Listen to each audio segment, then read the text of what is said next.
Welcome to exam विवेचना। तो दोस्तों, जैसा कि आपको पता है, हम अपने इस चैनल पर डिस्कस कर रहे हैं प्रिपरेशन पीजीटी हिंदी 2022, ठीक है ना। तो इस वीडियो से पहले भी हमने बहुत सी वीडियोस को डिस्कस करा है। अगर अभी तक आपने उन्हें नहीं देखा है तो आप उन्हें भी देख सकते हो।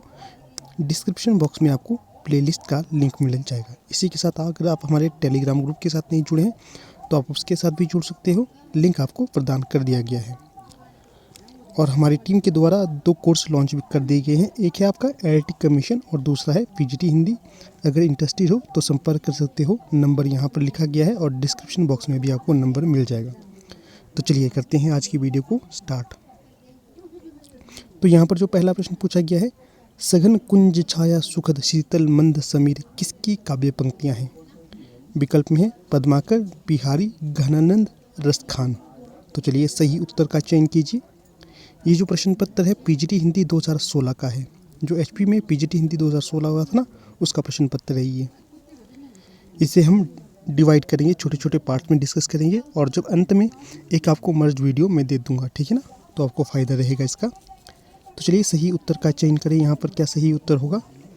तो यहाँ पर जो सही विकल्प होगा, उत्तर होगा, तो वो होगा विकल्प बी, सघन कुंज छाया सुखद शीतल मंद समीर। ये पंक्ति हो जाएगी बिहारी की। पहले का सही विकल्प बी हो जाएगा। अगला प्रश्न है 2, खड़ी बोली को अन्य किस नाम से भी जाना जाता है? विकल्प में है बांगरू, कौरवी, मेरठी, पैशाची। तो चलिए यहाँ पर भी अपना उत्तर का चयन कीजिए।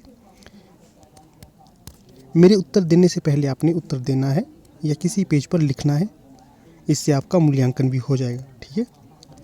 तो जो दूसरे प्रश्न का सही विकल्प हो जाएगा तो वो कौरवी होगा। खड़ी बोली को अन्य नाम से जाना जाता है तो वो होगा कौरवी। अगला प्रश्न है 3, राजा लक्ष्मण सिंह किस तरह की हिंदी के पक्षधर थे? चलिए बताइए। हिंदुस्तानी, दक्खनी हिंदी, संस्कृतनिष्ठ हिंदी, उर्दू मिश्रित हिंदी। तीसरे का क्या सही विकल्प होगा?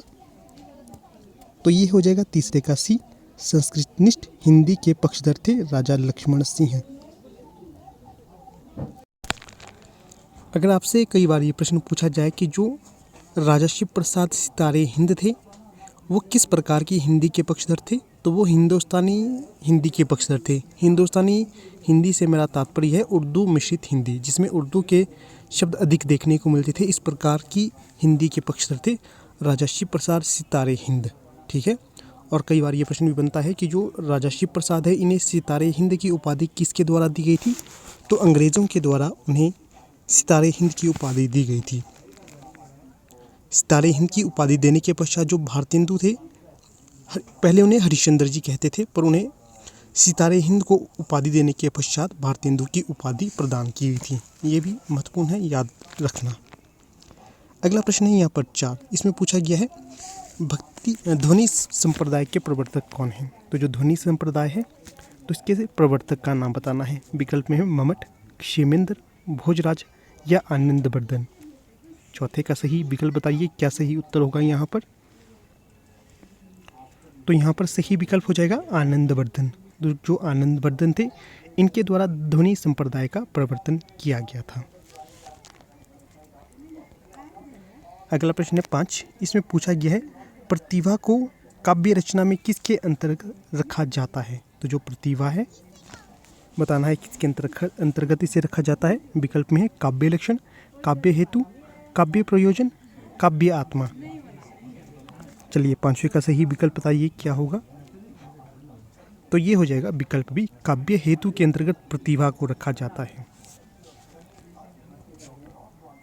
अगला प्रश्न है 6, काव्य शास्त्रीय आचार्यों का कालक्रमानुसार सही अनुक्रम कौन सा होगा?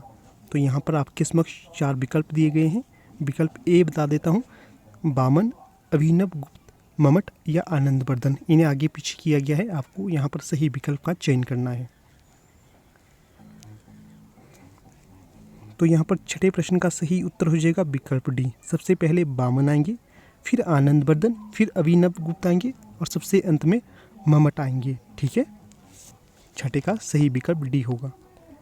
अगला प्रश्न देखिए, अगला प्रश्न है 7, इसमें पूछा गया है रस में साधारणीकरण के व्याख्याता कौन है? तो जो भरत मुनि के द्वारा रस संप्रदाय का व्याख्यान किया गया था या इसका प्रवर्तन किया गया था, उसी के अंतर्गत पूछा गया है कि जो रस में साधारणीकरण की व्याख्या किसने प्रस्तुत की थी। विकल्प हैं शंकुक, भट्टनायक, भट्टलोलट या अभिनवगुप्त। तो बताना है सातवें का सही विकल्प क्या होगा। तो सातवें का सही विकल्प हो जाएगा विकल्प बी भट्टनायक। रस में साधारणीकरण की व्याख्या भट्टनायक के द्वारा दी गई थी। अगला प्रश्न देखिए यहाँ पर, अगला प्रश्न है 8। इसमें पूछा गया है काव्य रचना में उदात्त तत्व को प्रमुख किसने माना है। विकल्प में है प्लेटो, अरस्तु, लोंजाइनस या क्रोचे।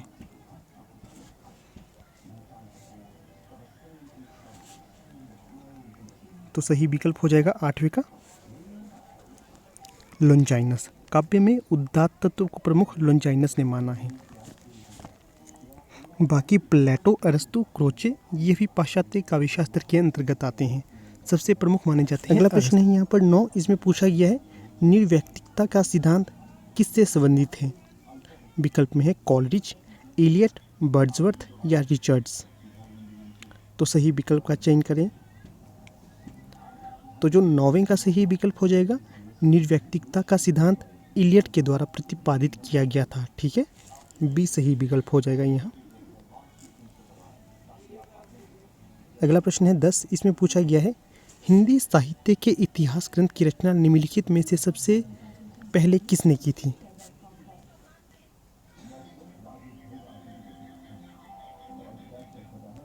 तो चलिए सही उत्तर का चयन करें। विकल्प बता देता हूँ, जॉर्ज ग्रियर्सन, शिव सिंह सेंगर, मिश्र बंधु या रामचंद्र शुक्ल। तो 10वें का सही विकल्प हो जाएगा शिव सिंह सेंगर के द्वारा हिंदी साहित्य के इतिहास ग्रंथ की रचना सबसे पहले की गई थी विकल्पों के अनुसार। अगर कभी गारसा दत्तासी दिया जाए तो वहाँ पर गारसा दत्तासी होंगे, पर यहाँ पर गारसा दत्तासी का विकल्प नहीं है, तो शिव सिंह सेंगर यहाँ पर हो जाएंगे। 10 का सही विकल्प बी। अगला प्रश्न है 11। इसमें पूछा गया है चंद बरदाई को हिंदी का प्रथम महाकवि किसने माना है। विकल्प में है रामचंद्र शुक्ल, हजारी प्रसाद द्विवेदी, रामकुमार वर्मा या डॉक्टर नगेंद्र। तो 11 का सही विकल्प चयन करें। तो यहाँ पर सही विकल्प हो जाएगा चंद बरदाई को हिंदी का प्रथम महाकवि माना था रामचंद्र शुक्ल के द्वारा। 11 का सही विकल्प ए हो जाएगा। अगला प्रश्न देखिए 12। मिश्र बंधुओं के अनुसार हिंदी का प्रथम गद्य लेखक कौन है। बहुत सुंदर प्रश्न है दोस्तों ये वाला। विकल्प में है सरहप्पा, गोरखनाथ, विद्यापति या अमीर खुसरो। तो मिश्र बंधुओं के अनुसार हिंदी का प्रथम गद्य लेखक माना जाता है गोरखनाथ को। 12 का सही विकल्प यहाँ पर बी हो जाएगा। आपके लिए एक प्रश्न छोड़ देता हूँ, आपने बताना है कि जो मिश्र बंधुओं के इतिहास ग्रंथ का क्या नाम है और ये कितने भागों में विभाजित है। अगर आप लोग हमारे साथ बने हुए हैं तो मैंने इन्हीं सभी प्रश्नों के उत्तर आपको पहले ही बता दिए हैं, ठीक है ना। पिछली वीडियो अगर आपने देखी होगी तो वहाँ पर आपको इनका उत्तर मिल जाएगा। अगला प्रश्न है 13। भला हुआ जो मारिया बहिनी मारा कंतु पंक्ति के रचनाकार कौन है। विकल्प में है अब्दुल रहमान, हेमचंद्र, दामोदर शर्मा, भट्ट केदार। तो चलिए 13 का सही विकल्प बताइए क्या होगा। तो यहाँ पर जो 13 का सही विकल्प हो जाएगा हेमचंद्र।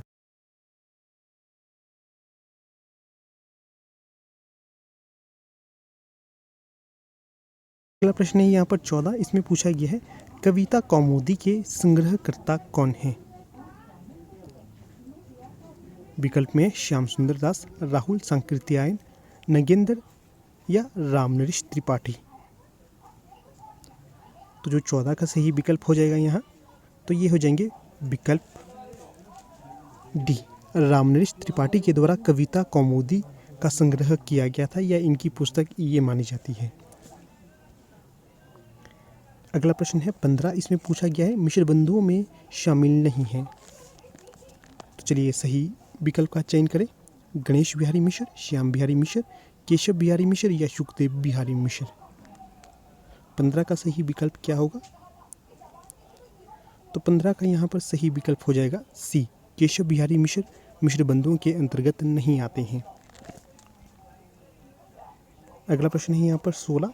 इसमें पूछा गया है भक्ति आंदोलन को ईसाइयत की देन कहने वाले इतिहासकार कौन हैं। विकल्प में है जॉर्ज ग्रियर्सन, मिश्र बंधु, गार्सा दत्तासी, राहुल सांकृत्यायन। तो 16 का सही विकल्प का चयन करें। तो सही विकल्प हो जाएगा जॉर्ज ग्रियर्सन कहते हैं कि जो भक्ति आंदोलन को ये ईसाइयत की देन है। ठीक है, अगला प्रश्न है यहाँ पर 17। तो ये प्रश्न थोड़ा सा गलत दे दिया गया है और ऑफिशियल आंसर की में भी इसका उत्तर नहीं दिया है, तो इसे यहाँ पर स्किप कर देंगे। तो चलिए मैं आपको थोड़ा सा बता देता हूँ क्या कैसे कैसे आएगा।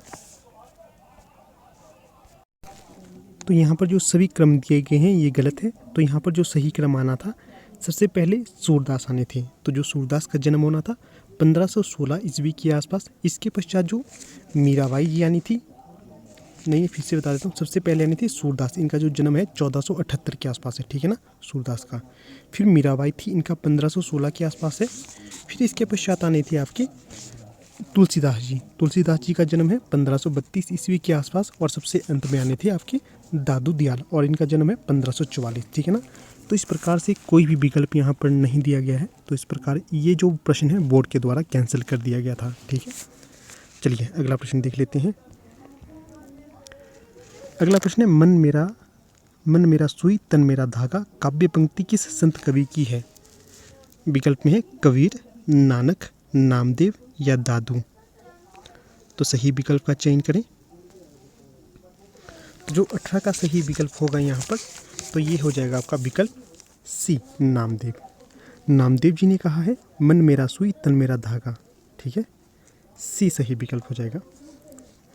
अगला प्रश्न है यहाँ पर 19। इसमें पूछा गया है निम्नलिखित में से कासिम शाह की रचना कौन सी होगी।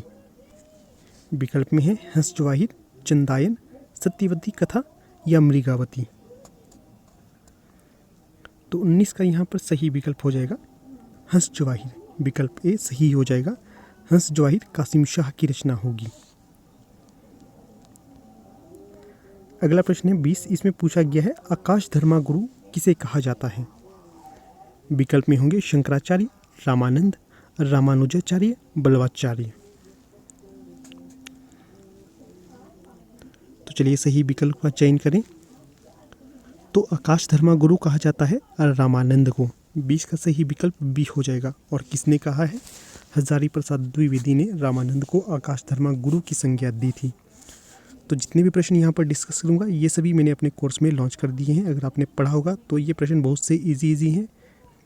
तो अगर आप कोर्स को ज्वाइन करते हो तो ऐसे प्रश्न आपको कहीं भी टिक नहीं सकते आपके समक्ष ये प्रश्न। अगला प्रश्न देखिए, निम्बकाचार्य का संबंध किस दर्शन से है। प्रश्न संख्या 21। निम्बकाचार्य का संबंध किस दर्शन से है। विकल्प में है विशिष्टाद्वैतवाद, द्वैताद्वैतवाद, द्वैतवाद या शुद्धाद्वैतवाद। तो 21 का सही चयन करें। तो जो निम्बकाचार्य थे इनका संबंध रहा है द्वैताद्वैतवाद से। विकल्प सी यहाँ पर सही हो जाएगा। 21 का सी सही हो जाएगा। अगला प्रश्न है 22। सुरतीय नृत्य नागतीय सब चाहती असी होए, गोद लिए हुलसी फिरे तुलसी सो सूत होए। तो उपयुक्त दोहा किस कवि का है। तो यहाँ पर 22 का सही विकल्प बताइए, सूरदास, तुलसीदास, रहीम या रस खान। तो जो 22 का सही विकल्प यहाँ पर हो जाएगा तो ये हो जाएगा विकल्प सी, रहीम। रहीम की ये उक्ति हो जाएगी। तो यहाँ पर आपको मैं इस दोहे की कथा बता देता हूँ। एक बार ऐसा होता है कि जो एक गरीब ब्राह्मण था, वो अपनी पुत्री का विवाह करने के लिए बहुत ही चिंतित था कि वो किस प्रकार से अपनी पुत्री का विवाह करे। तो कहीं से सलाह मिली ब्राह्मण को कि आप तुलसीदास जी के पास जाइए, जो आपको अपनी पुत्री का विवाह करने के लिए धन प्रदान कर देंगे। इसी चिंता के साथ वो तुलसीदास जी के पास जाता है और कहता है, महाराज मुझे अपनी पुत्री का विवाह करना है, कृपया आप मेरी सहायता करें। तो जो तुलसीदास थे वो भी एक तरह से अपने पास धन नहीं रखते थे। तो उन्हें एकदम से स्मरण आया कि जो उनके एक मित्र हैं रहीम, वे उन ब्राह्मण को रहीम के पास भेज देते हैं और वहाँ से वे उन्हें धन प्रदान कर देते हैं। तो उसी समय तुलसीदास ने उन ब्राह्मण के पास एक पंक्ति लिख कर दी थी। तुलसीदास ने लिखा था, सुरतीय नृत्य नागतीय सब चाहती असी होए। तो जो ये पंक्ति कही थी तुलसीदास ने एक पत्र में लिखकर उस गरीब ब्राह्मण को दी थी, और जो गरीब ब्राह्मण था वो ये पंक्ति लेकर रहीम जी के पास गए और रहीम जी ने उस पंक्ति के नीचे एक और पंक्ति जोड़ दी, गोद लिए हुलसी फिरे तुलसी सो सूत होए। ये पंक्ति रहीम ने जोड़ी थी और उस ब्राह्मण को अपनी पुत्री का विवाह करने के लिए एक राशि दी थी, ठीक है ना। तो इस प्रकार से यहाँ पर जो 22 का सही विकल्प हो जाएगा तो ये हो जाएगा विकल्प सी। चलिए अगला प्रश्न देख लेते हैं। अगला जो प्रश्न है यहाँ पर 23, इसमें पूछा गया है युक्ति तरंगिणी के रचनाकार कौन है। विकल्प में है केशवदास, चिंतामणि, कुलपति मिश्र या सुखदेव मिश्र। तो सही विकल्प का चयन करें। तो 23 का जो सही विकल्प हो जाएगा तो ये हो जाएगा कुलपति मिश्र की रचना हो जाएगी युक्ति तरंगिणी, ठीक है। युक्ति तरंगिणी कुलपति मिश्र की रचना होगी। चलिए अगला प्रश्न देख लेते हैं। 24 पूछा क्या है भारतेंदु की कौन सी रचना प्यार छंद में लिखी गई है। विकल्प में है बंदर सभा, वर्षा विनोद, प्रेम सरोवर या प्रातः समीरन।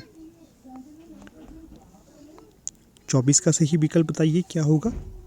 तो ये हो जाएगा विकल्प सी, प्रेम सरोवर। तो जो प्रेम सरोवर है ये प्यार छंद में लिखी गई है और किसकी रचना है, भारतेंदु हरिश्चंद्र की रचना होगी ये। अगला प्रश्न है यहाँ पर 25, इसमें पूछा गया है खड़ी बोली का प्रथम स्वच्छंदतावादी कवि किसे माना गया है। विकल्प में है श्रीधर पाठक, रामनरेश त्रिपाठी, अयोध्या सिंह उपाध्याय हरिऔध या ठाकुर जगमोहन सिंह। तो 25 का सही विकल्प बताइए क्या होगा। तो यहाँ पर जो 25 का सही विकल्प हो जाएगा तो ये हो जाएगा विकल्प ए, श्रीधर पाठक। खड़ी बोली का प्रथम स्वच्छंदतावादी कवि श्रीधर पाठक को माना जाता है। और किसने माना है, सबसे पहले आचार्य रामचंद्र शुक्ल ने यह माना था। अगला प्रश्न है शुक्ल जी के अनुसार मैथिली शरण गुप्त हैं। विकल्प में है राष्ट्रवादी कवि, जनवादी कवि, कवि सम्राट या सामंजस्यवादी कवि। तो 26 का सही विकल्प बताना है क्या होगा। तो 26 का सही विकल्प होगा विकल्प डी, सामंजस्यवादी कवि। हाँ दोस्तों, मैं आपको वीडियो को लाइक शेयर करने के लिए नहीं कहता हूँ, किंतु आपको वीडियो को लाइक शेयर और सब्सक्राइब चैनल को अवश्य करना है। अपने मित्रों को इसे ज़्यादा ज़्यादा शेयर करना है, ठीक है ना। अगला प्रश्न देखिए। अगला प्रश्न है 27, इसमें पूछा गया है प्रकाशन काल के अनुसार निम्नलिखित कृतियों का सही अनुक्रम क्या होगा। तो 4 विकल्प आपके समक्ष दिए गए हैं। तो पहला विकल्प पढ़ के सुना देता हूँ, आंसू ग्रंथि यामा बेला। तो बताइए ये रचना अनुक्रम के अनुसार कैसी होंगी, कौन सा सही विकल्प होगा यहाँ पर। तो यहाँ पर 27 का सही विकल्प हो जाएगा विकल्प बी, सबसे पहले ग्रंथि, उसके पश्चात आंसू, फिर यामा और सबसे अंत में बेला। 27 का सही विकल्प बी हो जाएगा। अगला प्रश्न है यहाँ पर 28, इसमें पूछा गया है तारसप्तक के कवियों में शामिल नहीं है। विकल्प में है सच्चिदानंद, हीरानंद, वात्स्यायन अज्ञे, नेमिचंद्र जैन, रामविलास शर्मा, शमशेर बहादुर सिंह। 28 का सही विकल्प बताइए कौन से तारसप्तक में सम्मिलित नहीं है। यहाँ तारसप्तक का अभिप्राय है जो प्रथम तारसप्तक 1943 में प्रकाशित हुआ था उसमें कौन शामिल नहीं थे। वैसे तो सभी तारसप्तक के अंतर्गत आते हैं, पर प्रथम तारसप्तक की बात कर रहा हूँ मैं यहाँ पर। तो 28 का सही विकल्प यहाँ पर डी हो जाएगा। तो कई बार ये प्रश्न भी पूछा जाता है कि जो तारसप्तक को प्रथम तारसप्तक कहा जाता है क्या नहीं। तो दोस्तों नहीं कहा जाता तारसप्तक को प्रथम तारसप्तक, तारसप्तक को तारसप्तक ही कहा जाता है।